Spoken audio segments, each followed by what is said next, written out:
Jó capítulo 23. Porém, em resposta, Jó disse: Eu ainda estou revoltado e me queixo de Deus, não posso parar de gemer. Gostaria de saber onde encontrá-lo, gostaria de ir até o lugar onde ele está, para levar a ele a minha causa e apresentar todas as razões que tenho a meu favor. Gostaria de saber o que ele me diria e como responderia.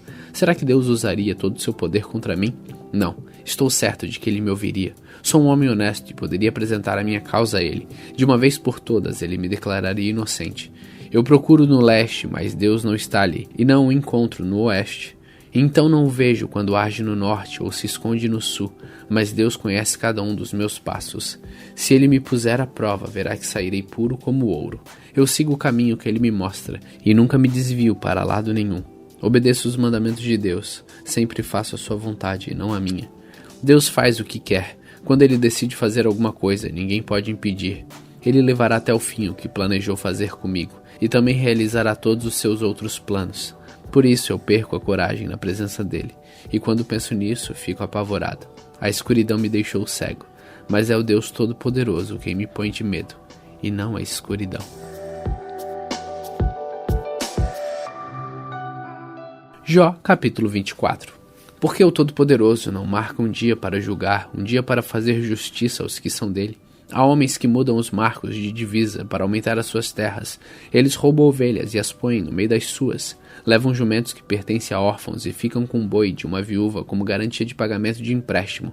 Eles não respeitam os direitos dos pobres e forçam os necessitados a correr e se esconder. Como se fossem jumentos selvagens, os pobres andam pelo deserto procurando alimento para os filhos. Os pobres precisam trabalhar nas colheitas dos maus e apanham uvas para eles. Não tem cobertas para se cobrir de noite, não tem nada que proteja-os do frio. Nas montanhas são encharcados pelas chuvas e procuram abrigos nas rochas. Os perversos pegam os orfãozinhos e fazem deles escravos e recebem os filhos dos necessitados como pagamento de dívidas. Os pobres andam por aí quase nus e passam fome enquanto trabalham na colheita do trigo. Eles movem as pedras dos moinhos dos maus para fazer azeite e pisam as suas uvas para fazer vinho, mas morrem de sede durante esse trabalho. Os feridos e os que estão morrendo gritam nas cidades, mas Deus não escuta os gritos pedindo socorro. Os perversos odeiam a luz em todos os seus caminhos e em tudo o que fazem e não querem saber dela. O assassino se levanta de madrugada para matar o pobre e de noite vira ladrão. O adúltero espera o cair da noite e cobre o rosto para que ninguém o veja.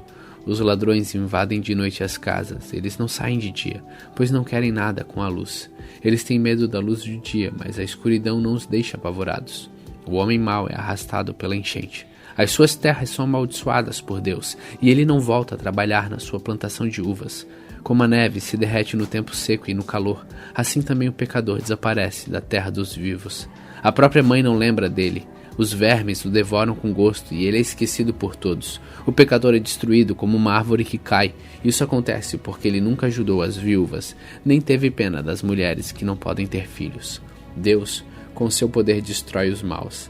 Ele age e acaba com a vida dos perversos. Deus deixa que vivam seguros, mas sempre fica de olho neles. Durante algum tempo, os perversos prosperam, mas num instante secam como o capim. São cortados como as espigas de trigo. Como podem dizer que essas coisas não são assim? Será que alguém pode provar que não estou dizendo a verdade?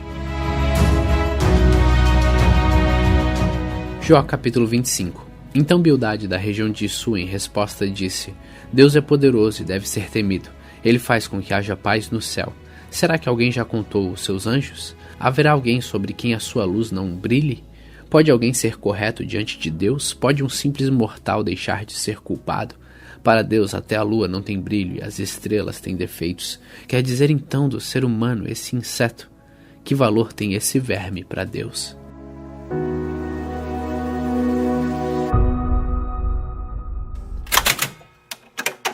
Salmos capítulo 53. Os tolos pensam assim: para mim, Deus não tem importância. Todos são corruptos e cometem injustiças horríveis. Não há uma só pessoa que faça o bem.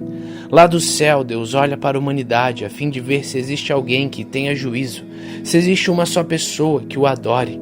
Mas todos caíram, se desviando assim do caminho certo, e são igualmente corruptos. Não há mais ninguém que faça o que é direito, não há mesmo nenhuma só pessoa. Deus pergunta: será que essa gente má não entende nada? Eles vivem explorando meu povo e, além de tudo, não oram a mim. Mas eles vão tremer de medo como nunca tremeram antes, pois Deus espalha os ossos dos inimigos dele. Deus os rejeitou, e por isso o povo de Israel os derrotará completamente. Queira Deus que de Jerusalém venha a vitória para Israel. Como ficarão felizes e alegres os descendentes de Jacó quando Deus o fizer prosperar de novo.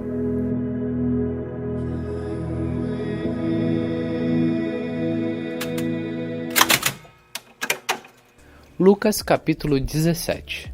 Jesus disse aos seus discípulos: sempre vão acontecer coisas que fazem com que as pessoas caiam em pecado, mas ai do culpado. Seria melhor para essa pessoa que ela fosse jogada no mar com uma grande pedra de moinho amarrada no pescoço do que fazer com que um destes pequeninos peque.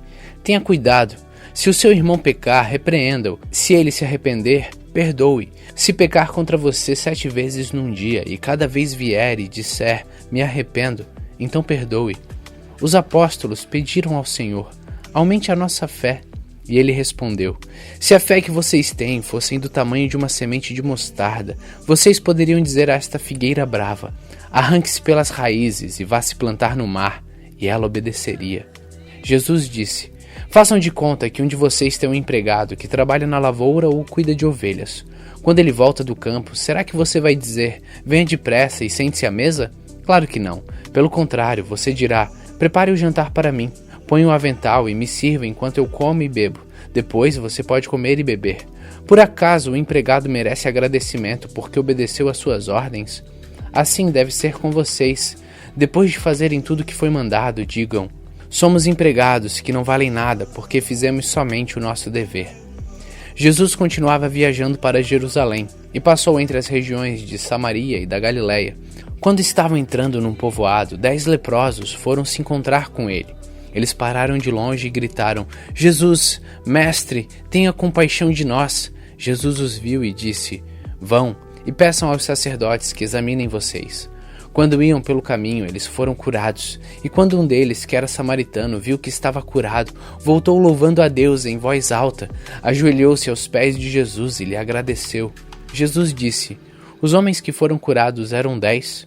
Onde estão os outros 9? Por que somente este estrangeiro voltou para louvar a Deus? E Jesus disse a ele: levanta-se e vá, você está curado, porque teve fé. Alguns fariseus perguntaram a Jesus quando ia chegar o reino de Deus, e ele respondeu: quando o reino de Deus chegar, não será uma coisa que se possa ver. Ninguém vai dizer: vejam, aqui está, ou está ali, porque o reino de Deus está entre vocês. Então ele disse aos seus discípulos: chegará o tempo em que vocês vão querer ver um dos dias em que o Filho do Homem já tiver chegado, mas não verão. Alguns vão dizer a vocês: olhem aqui, ou olhem ali, porém não saiam para procurá-lo. Porque assim como o relâmpago brilha de uma ponta do céu até a outra, assim será no dia em que o Filho do Homem vier. Mas primeiro ele precisa sofrer e ser rejeitado pelo povo de hoje. Como foi no tempo de Noé, assim também será nos dias de antes da vinda do Filho do Homem. Todos comiam e bebiam, e os homens e as mulheres casavam, até o dia em que Noé entrou na arca. Depois veio o dilúvio e matou a todos. A mesma coisa aconteceu no tempo de Ló. Todos comiam e bebiam, compravam e vendiam, plantavam e construíam. No dia em que Ló saiu de Sodoma, choveu do céu fogo e enxofre e matou todos. Assim será o dia em que o Filho do Homem aparecer. Aí quem estiver em cima da sua casa, no terraço, desça e fuja logo, e não perca tempo entrando na casa para pegar as suas coisas. Quem estiver no campo, não volte para casa. Lembrem-se da mulher de Ló.